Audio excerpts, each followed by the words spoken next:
My husband told me he was leaving for New York for a 2-year work assignment. Enjoy the new story. My husband of 7 years kissed me at the departure gate of Wilmington International Airport on a Sunday morning in April, told me he loved me, and walked towards security with a rolling suitcase and the olive green duffel bag I'd helped him pack the night before. He turned once, waved, mouthed the words again. "I love you." I waved back, tears running down my face, chin trembling, the whole performance. And it was a performance, because those tears were not sadness. They were 14 days of swallowed rage leaking out of me in the only way I could allow. I knew exactly where Mason Dunlap was going. I knew who was waiting for him in a 2-bedroom apartment on 5th Avenue in Park Slope, Brooklyn, with new throw pillows and a set of matching bath towels, and the $375,000 sitting in our joint savings account at Brunswick County Federal Credit Union had about 3 hours left before it disappeared from his reach forever. I'm Harper Pennington. I'm 33 years old. I work as a title examiner at Cape Fear Title and Escrow in Wilmington, North Carolina. And for the past 7 years, I believed I had a good marriage to a man named Mason Dunlap. Quiet, stable, maybe a little boring in that comfortable way marriages get when you've been together long enough to stop pretending you enjoy each other's taste in television. Mason was a project engineer, or so I thought, at Stanton and Murdoch, civil engineering. Good salary, predictable hours, the kind of job where you come home smelling like blueprint ink and complain about county permits over dinner. We bought our house on Bristow Lane in Leland 5 years ago, a 3-bedroom ranch with a screened-in porch and a magnolia tree in the front yard that drops leaves like it's getting paid by the pound. I found that house myself on Zillow, negotiated the asking price down $16,000, and handled every piece of closing paperwork personally. I do this for a living. I examine property documents, flag inconsistencies, catch fraud before it costs someone their home. I spent my days looking for lies hidden in legal language. Turns out I should have been looking at the lies hidden on my husband's laptop. 8 weeks before that airport goodbye, Mason came home on a Wednesday evening looking more excited than I'd seen him in years. He said Stanton and Murdoch had chosen him to lead a 2-year bridge rehabilitation project in the Bronx. It was a massive career opportunity, more responsibility, better pay, a chance to prove himself on a high-profile job. He'd be based in New York, and they'd set him up in company housing in Midtown. We talked it through like adults. I'd stay in Leland, keep working, and we'd see each other once a month. It was temporary. 2 years would fly by. I cried that night. Real tears. That time. I believed every word. Then came the Tuesday that changed everything. 14 days before Mason's scheduled departure, he went out for what he called a going-away dinner with his team. I was home alone, craving comfort food, and I wanted to print a chicken pot pie recipe I'd saved on Pinterest. My phone was charging in the bedroom, so I grabbed Mason's laptop off the kitchen counter. It was open, just sleeping. I tapped the trackpad. I was looking for a chicken pot pie recipe. What I got was the recipe for the end of my marriage. There was a minimized Chrome tab behind the browser window. I clicked it by accident. It was a street easy listing for a 2-bedroom apartment on 5th Avenue in Park Slope, Brooklyn. Hardwood floors, exposed brick, $3,400 a month. The move-in date was April 14th, the exact date Mason was supposed to leave for his assignment. My hands were already cold when I noticed the second tab, an open Gmail window, an email from someone named Cleo Marchetti. The subject line had a heart emoji, and the body of that email talked about our new place, the West Elm couch they'd picked out together, and how she, Cleo, could not wait to wake up next to him every single morning. I sat at that kitchen table for probably 4 minutes without moving, the laptop screen glowing in the dim kitchen, the pot pie recipe completely forgotten. My husband was not going to New York for work. He was going to New York to move in with another woman, and he'd looked me in the eyes over dinner, held my hand, and told me it was a career opportunity. Here's what I didn't do. I didn't scream. I didn't call him. I didn't throw anything. I work with documents. I examine evidence for a living, and every instinct I had told me the same thing. The person who has the paperwork wins. The person who reacts first loses leverage. I screenshotted everything. The Street Easy listing, the email, the Gmail account showing the sender's full name. I sent it all to my work email.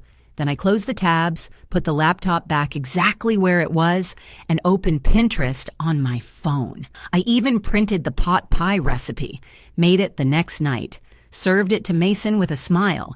Best pot pie I ever made.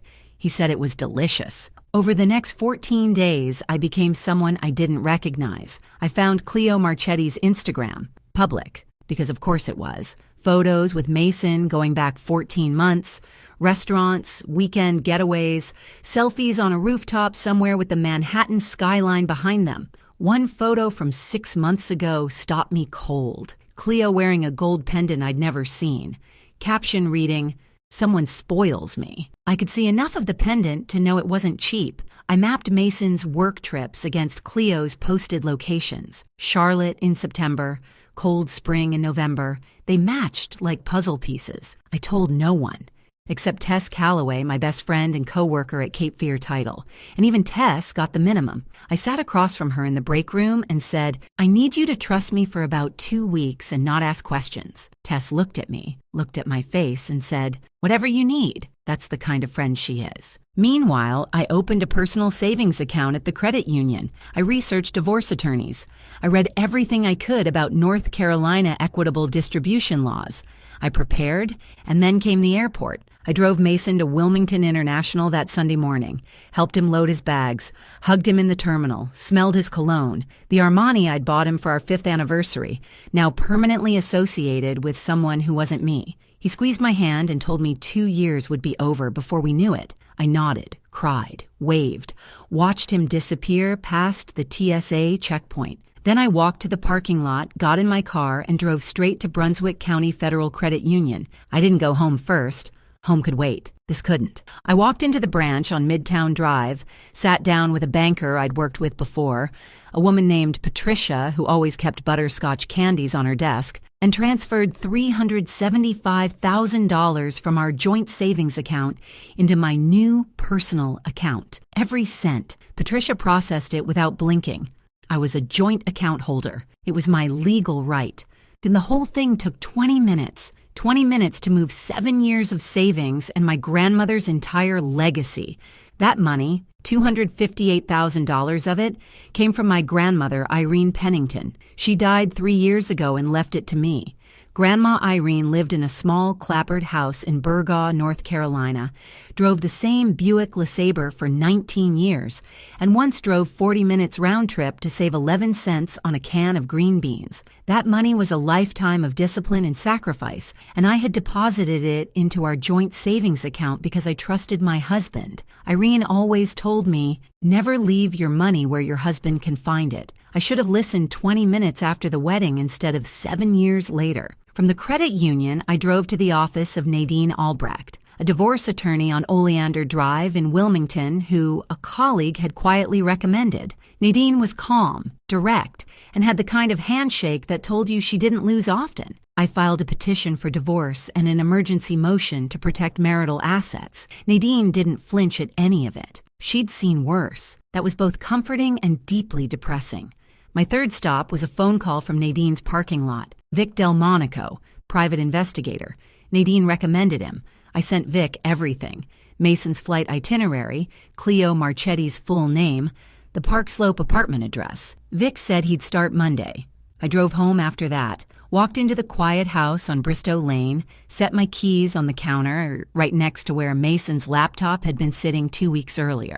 For the first time in 14 days, I felt something other than dread. I felt in control. But I also knew this was just the beginning. I didn't yet know how deep Mason's lies actually went. I didn't know he'd been fired from his job 5 months earlier. I didn't know about the forged loan application. And I didn't know what role my mother-in-law, Corinne, had been playing behind my back for months. That part was coming. And it was worse than anything I'd imagined so far. Before we continue, do me a quick favor.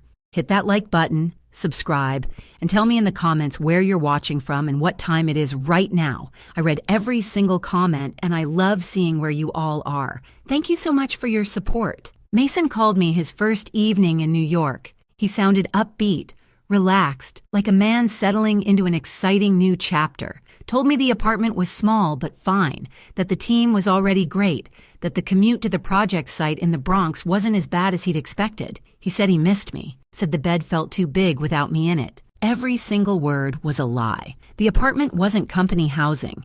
It was the place he shared with Cleo Marchetti.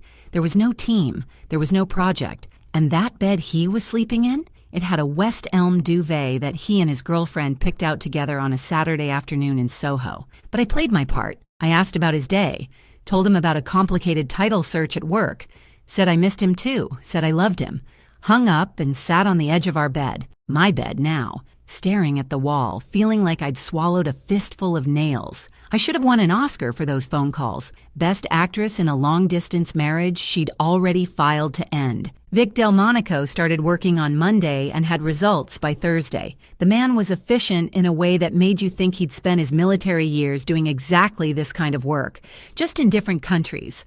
Within 5 days, I had my first batch of photos and documentation. Mason and Cleo, arm in arm, walking into a brownstone apartment building on 5th Avenue in Park Slope. Cleo carrying a reusable grocery bag from Key Food on 7th Avenue.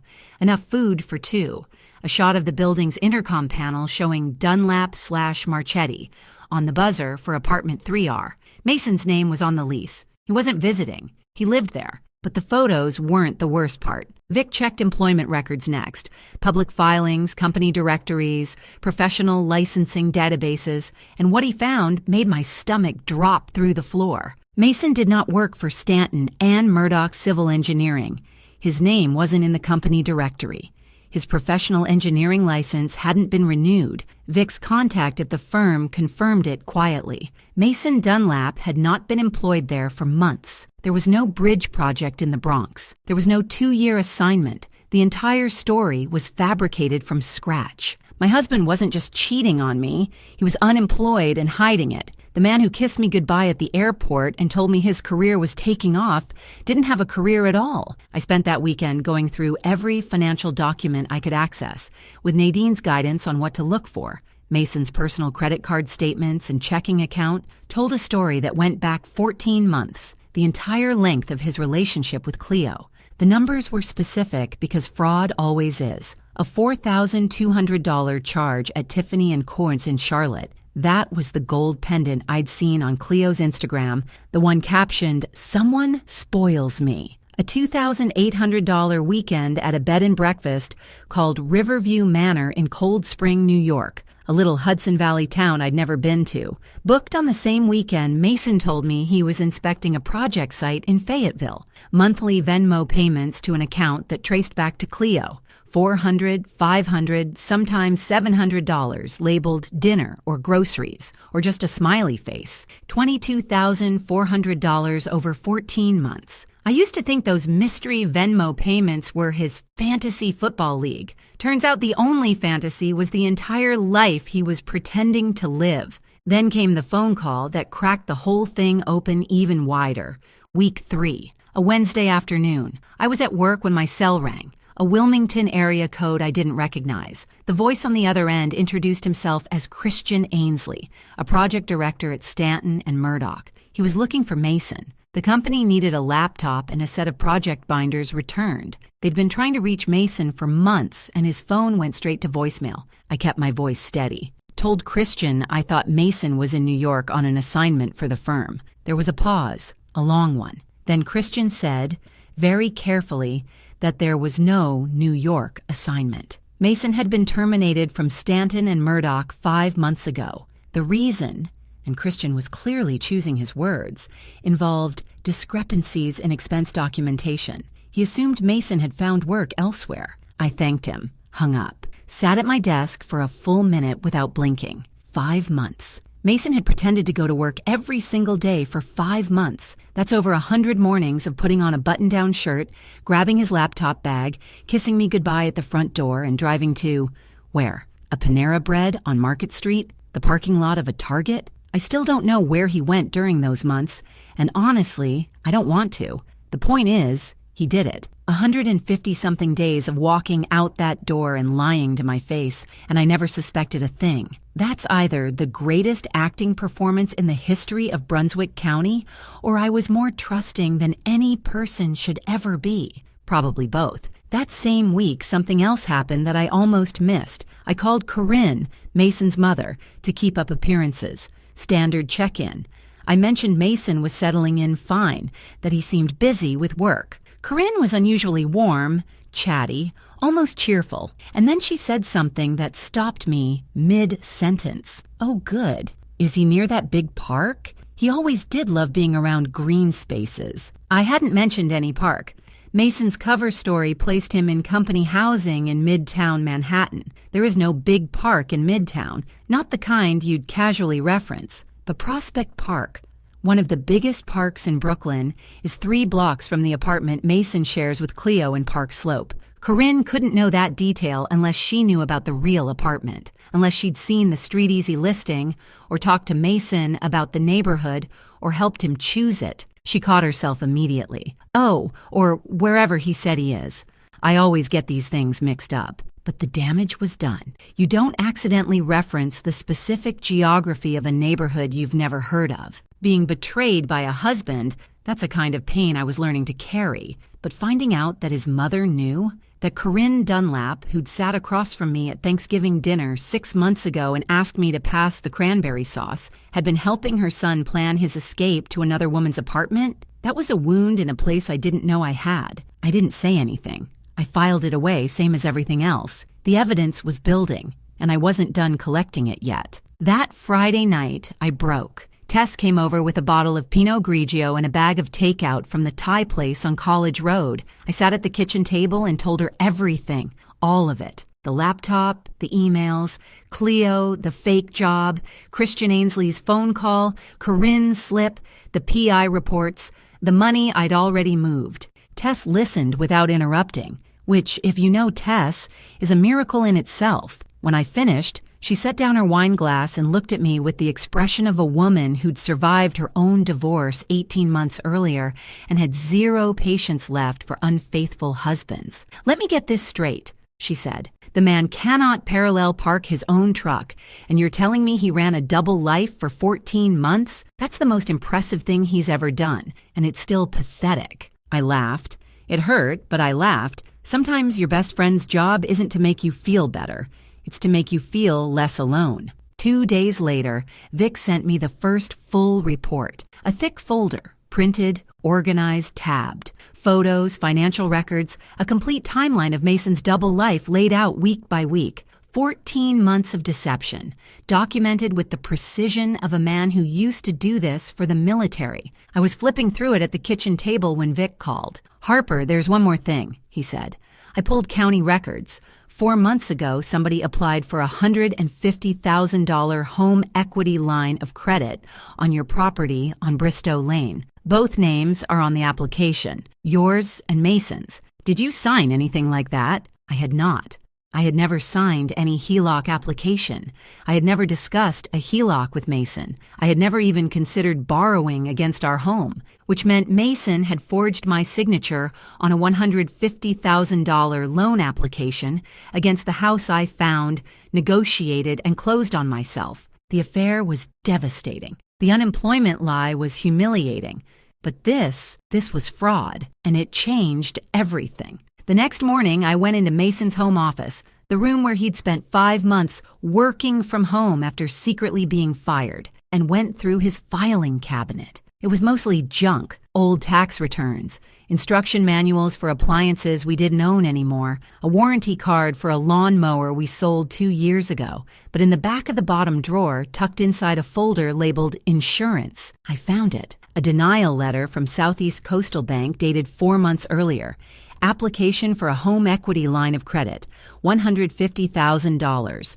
Property address, 14 Bristow Lane, Leland, North Carolina. Applicants Mason R. Dunlap and Harper E. Pennington. Both signatures at the bottom, except I'd never signed it. I pulled the letter out and looked at the signature. Then I looked at it again, 12 years of examining title documents has trained my eyes to notice things most people wouldn't. A slant that's slightly off, a letter formation that doesn't match, a stroke that hesitates where it shouldn't. Mason's forgery of my signature wasn't terrible, but it wasn't good either. He got the H in Harper wrong. The crossbar was too high, and the tail curved the wrong direction. It looked like a drunk flamingo trying to do calligraphy. The bank's verification team caught the discrepancy between this signature and the one they had on file from our mortgage closing, and they denied the application. That denial saved us $150,000 in debt that Mason would have used to fund his new life with Cleo. I called Nadine immediately. She was quiet for about 5 seconds after I described the letter. And if you know Nadine Albrecht, 5 seconds of silence means she's already 3 moves ahead. She told me this was a game changer. Forging a spouse's signature on a financial application isn't just grounds for an unfavorable divorce settlement. It's potentially criminal, bank fraud, document forgery. And more importantly for our case, it proved premeditation. Mason didn't wake up one day and decide to leave. He'd been planning to extract money from our life together for months, trying different methods. When the HELOC failed, he invented the fake work assignment as Plan B. When Plan B got him to New York, Plan C was to slowly drain the $375,000 in joint savings by calling me every few weeks with excuses about project expenses and equipment deposits, manipulating me into approving transfers myself. That was his strategy. And it wasn't stupid. It might have worked if I hadn't found that laptop 2 weeks too early. Here's what keeps me up at night sometimes: the timing. Mason was planning to start requesting money from the joint savings around month 2 or 3. Small amounts first, $5,000 here, $8,000 there, with plausible work-related reasons. He figured I'd trust him.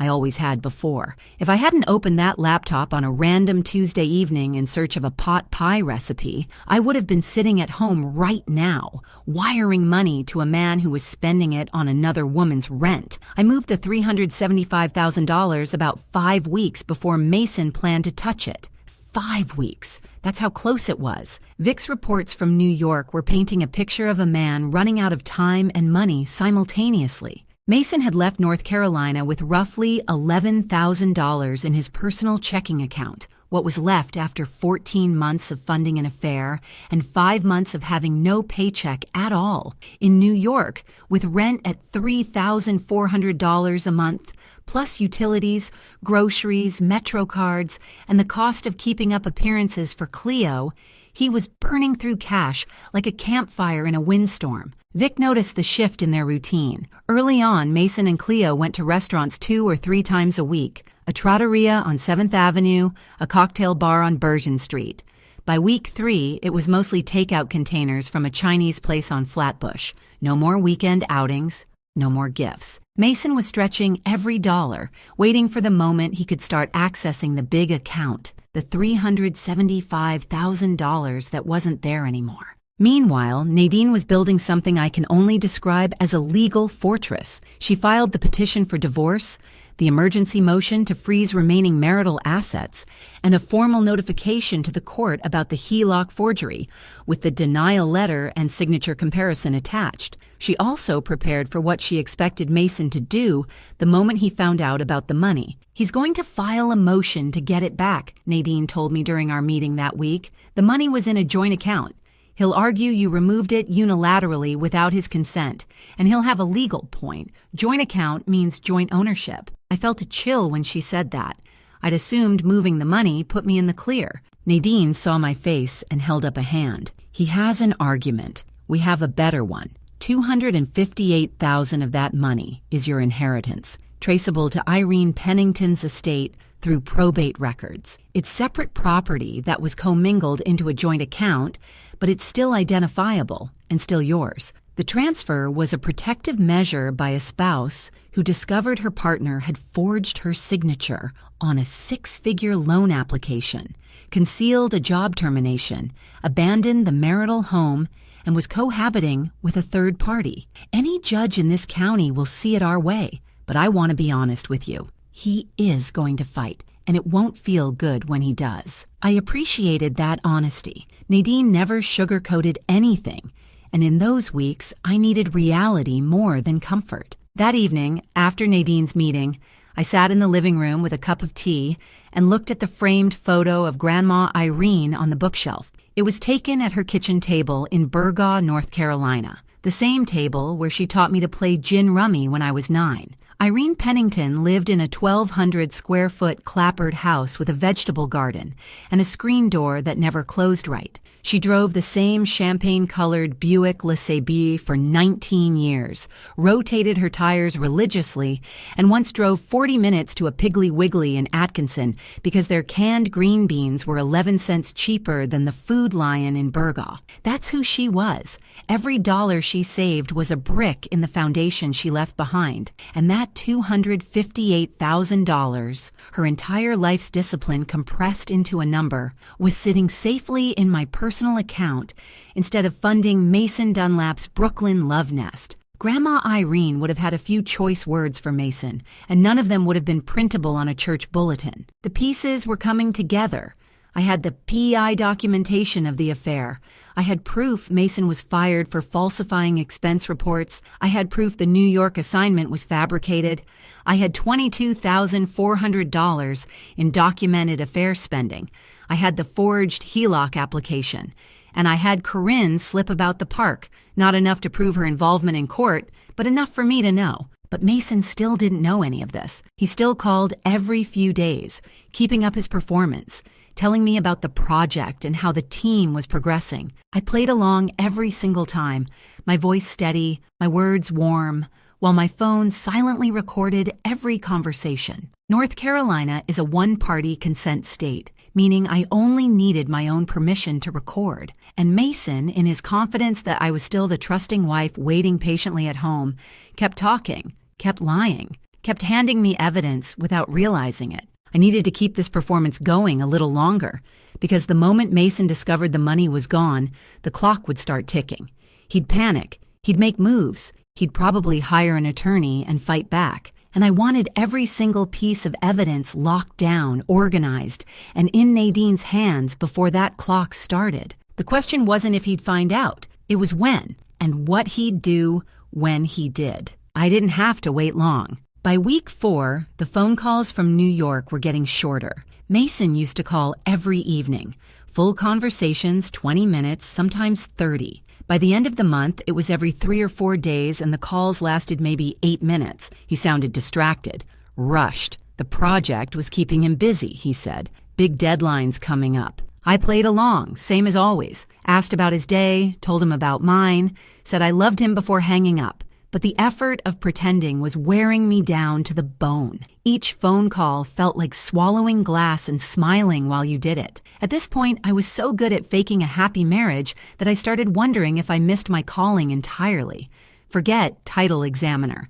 I could have been a CIA operative, or at least one of those people on cooking competition shows who taste something terrible and smile for the camera like it's the best meal of their lives. But I held on. Because Nadine had the motions filed, Vic had the evidence compiled, and the process server was standing by in Brooklyn waiting for the green light. Everything was timed. We just needed Mason to stay confident a little longer. He stayed confident for exactly 5 weeks. On a Tuesday evening in mid-May, week 5, Mason tried to log into our joint savings account from his phone. According to what I learned later, he was preparing to start the next phase of his plan.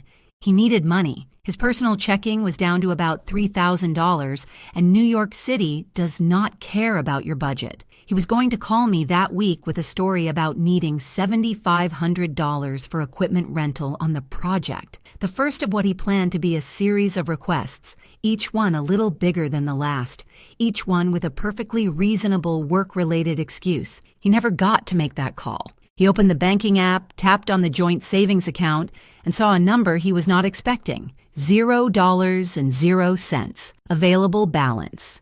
$0.00. He refreshed the page, refreshed it again, closed the app and reopened it, called the bank's customer service line. The representative confirmed what the screen was telling him. The funds had been transferred out by the joint account holder, Harper Pennington, 5 weeks earlier. The money had been gone since the day he left. He just never checked. Mason called me. I didn't answer. He called again and again and again. 17 missed calls in 2 hours. Then the texts started. Harper, what happened to the savings? Followed by, Harper, pick up the phone. Then, this isn't funny, call me back. 17 missed calls. That man hadn't called me 17 times in the last 7 years of our marriage combined. Not on my birthday, not on our anniversary, not even when he backed his truck into our mailbox and needed help filing the insurance claim, but threatened his access to $375,000. And suddenly, I'm the most important person on earth. I sat on the couch with a cup of chamomile tea, watched the notifications pile up on my screen, and didn't move. That evening, after the 17th missed call, I called Nadine. She'd had a process server on retainer in Brooklyn for 2 weeks, waiting for exactly this moment. He knows, I told her. Good, she said. We go tomorrow morning. The next morning, the server arrived at the apartment on 5th Avenue in Park Slope. Mason opened the door, probably expecting a DoorDash delivery. Instead, he received a manila envelope containing a petition for divorce, an emergency motion to protect marital assets, and a formal notice advising his legal counsel to contact the law office of Nadine Albrecht in Wilmington, North Carolina. Vic was parked across the street in a rented Nissan, documenting the whole thing. 2 hours after being served, Mason finally reached me. I answered this time, because I wanted him on the record. He was furious, panicked, cycling between threats and desperation like a man trying to steer a car with no brakes. He told me I had no right to take that money. I told him, calmly, that $258,000 of it was my inheritance, and the remainder was subject to equitable distribution under North Carolina law, and that he should speak with an attorney. That made him angrier. He said he was going to come back and sort this out, said I was overreacting, said this was not how adults handle things. I could feel the rage coming through the phone like heat from an open oven, and I let him talk, because he kept saying things he shouldn't have. He mentioned the apartment, my apartment that I'm paying for. He mentioned Cleo by name. Cleo has nothing to do with this. And then the line that Nadine would later circle in red ink on the transcript. I need that money for rent, Harper. Do you understand that? You know that feeling when someone shows you exactly who they are and you realize you've been editing them in your head for years, cleaning up the rough edges, rounding off the sharp parts, giving them the benefit of every doubt. That phone call was the moment every edited version of Mason Dunlap collapsed, and the real version, the one who'd lied to me every day for over a year, who'd forged my name, who was now screaming at me because I'd protected my own grandmother's money. That version was ugly. I hung up and forwarded the recording to Nadine. One-party consent, every word admissible. But Mason wasn't done. I need to be clear about this. He was not a stupid man, and he did not give up. He flew back to North Carolina 2 days later, found a budget attorney from a small firm near the Brunswick County Courthouse, a guy named Lester, something who handled mostly DUI cases and property disputes, and filed an emergency motion to compel me to return the $375,000 to a court-controlled escrow account. His argument: the funds were in a joint account. I removed them unilaterally without his knowledge or consent, and I had no right to take all of it regardless of the source. And here's the thing. He had a point. Legally, a joint account belongs to both parties. Mason had standing to challenge what I'd done, and when Nadine called me to tell me about his motion, I felt real fear for the first time since this started. What if the court agreed with him? What if I had to put the money back? Nadine told me to breathe. She'd been preparing for this exact move since day one. The hearing was short, held in a conference room at the Brunswick County Courthouse, not a dramatic courtroom, just a judge, a clerk, 2 attorneys, and 2 people who used to share a bed and a mortgage. Nadine presented her argument with the precision of a surgeon. $258,000 was traceable separate property, inherited from the estate of Irene Pennington. Probate records attached. The transfer was a protective action by a spouse who had discovered that her husband forged her signature on a $150,000 HELOC application. Denial letter and signature comparison entered into evidence. Additionally, Mason had concealed his termination from employment, abandoned the marital home to cohabitate with a third party, and the recorded phone call demonstrated his intent to use joint savings for personal expenses related to the affair. Mason's attorney didn't have a counter for the HELOC forgery. That was the piece that broke his case. You can argue about joint accounts all day long, but when one spouse has forged the other's signature on a six-figure loan application, credibility evaporates. The judge denied Mason's motion. The $375,000 stayed with me pending full equitable distribution. Mason's attorney packed up his briefcase so fast I thought the zipper was going to break. You know a case is bad when even the lawyer wants to leave the room before the air clears. Mason walked out of that courthouse with nothing.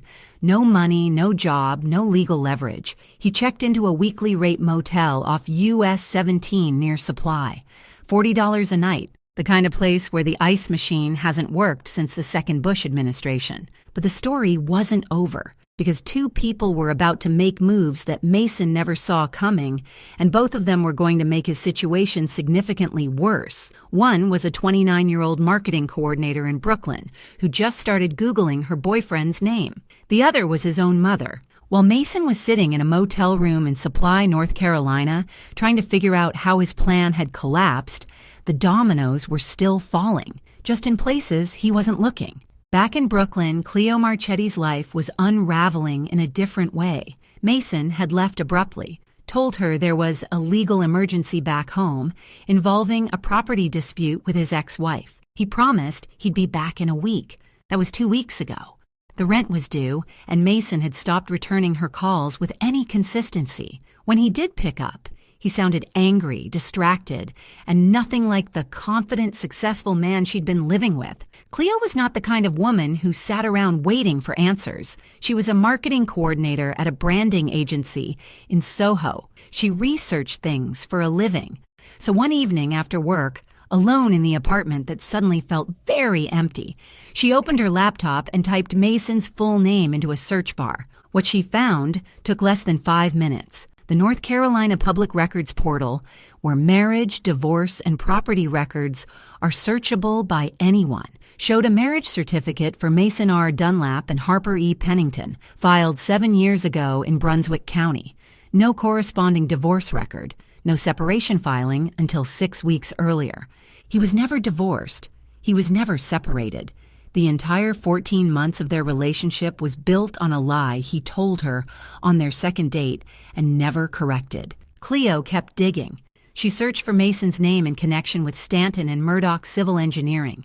No current listing, no professional license renewal, no LinkedIn activity in months. The great career and big new position he'd described to her, another fabrication. The man she'd been sharing a bed with, the man she'd rearranged her entire life around, had no job, a wife in North Carolina, and roughly $3,000 to his name. What happened next was something I genuinely did not expect. Cleo found me on LinkedIn. My profile was professional and public, title examiner at Cape Fear Title, and escrow, Wilmington, North Carolina. She sent me a message. It was short, direct, and clearly written by someone who was shaking while they typed it.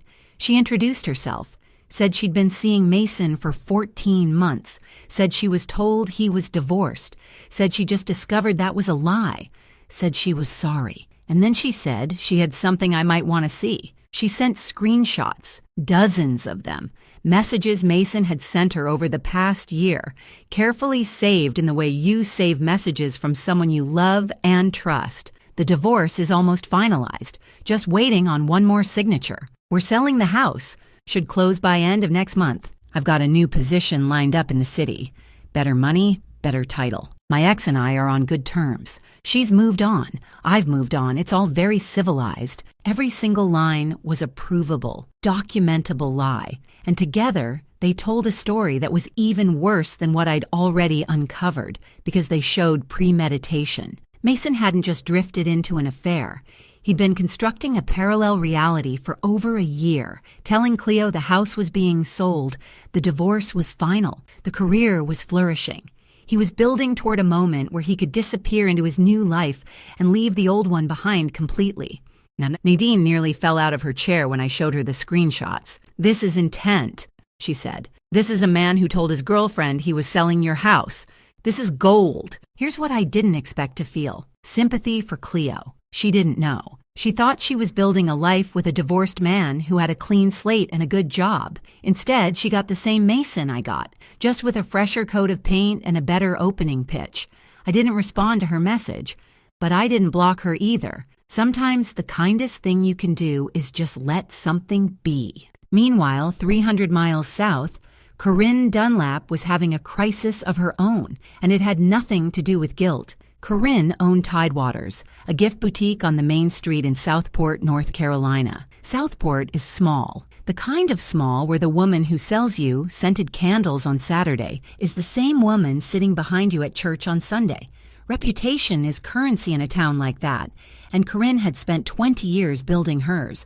When she learned, through Mason, during one of his increasingly desperate phone calls, that the HELOC forgery had been flagged in the court filing and could be referred for criminal review, something shifted inside Corinne Dunlap, not toward remorse, toward self-preservation. If Mason's fraud became a criminal matter, anyone connected to his planning could be questioned, and Corinne had helped him find the apartment. She'd browsed Street Easy listings with him. She knew about Cleo.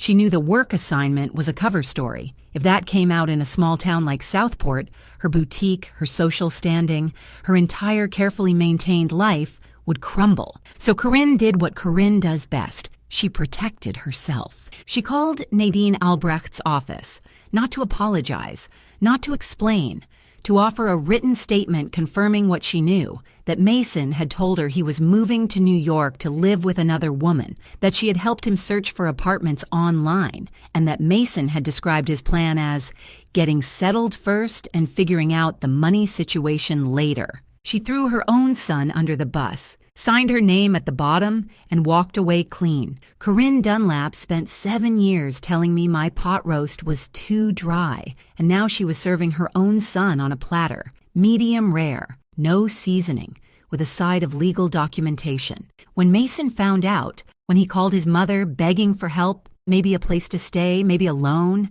Corinne told him she couldn't be involved, said she couldn't have that kind of situation associated with her shop, said he'd made his choices and needed to live with them. The man who thought he'd fooled everyone, his wife, his girlfriend, his employer, his mother, was now standing in the middle of a collapsed life with nobody left. His wife had outsmarted him. His girlfriend had found the truth. His mother had chosen her candle shop over her only son, and the court had denied his one legal move. 2 weeks later, we ended it. Not in a courtroom, not with speeches or